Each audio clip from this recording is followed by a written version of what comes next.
Conservatives need to talk about systemic racism because if we don't, then we let the left define what it is. This idea that there is no systemic racism is just obviously false.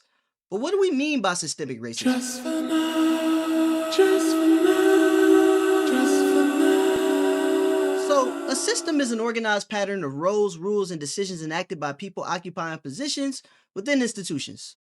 Systemic racism, therefore, is racial discrimination produced by the decisions or practices of people occupying institutional positions of power, regardless of whether those practices are explicit or coordinated. Having defined our terms, things become very clear very quickly. All systems are constituted and operated by people in positions of authority. Some people in positions of authority hold racist beliefs or enact racially discriminatory judgments. Some systems, therefore, enact racially discriminatory outcomes. That is, systemic racism exists. To deny systemic racism is to assert that no racist individuals occupy positions of institutional authority. Now, to summarize, all systems are collections of people in authority.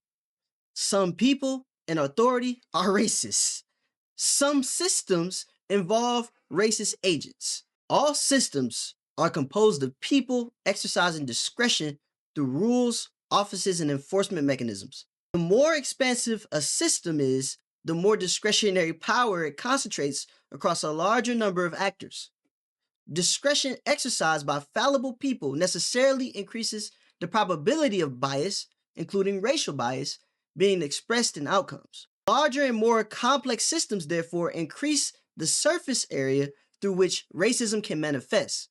And we're conservatives. We prioritize limited government, constrained authority, and the reduction of unnecessary institutional intermediaries. The conservative commitment to small government, therefore, coherently functions as an anti-racist principle by minimizing the number of discretionary decision points where racism can occur. We have principles that are associated with our tradition of conservatism that directly address the systemic racism problem. But when populism without meaning becomes the voice of what conservatism is, we lose our standing and we lose the country. As Burke noted, there is no conservation without correction. And so when institutions get things wrong, it's our job to address them the best way we can without breaking things in the process.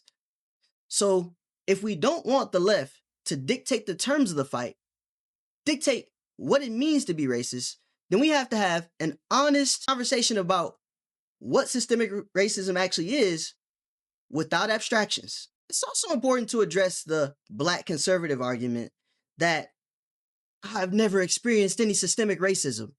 Well, it's a good thing when we talk about institutions, we aren't talking about individuals. In fact, conservatism is juxtaposed to a radical individualism. Now, the individual is prioritized because the individual is judged on his own merit.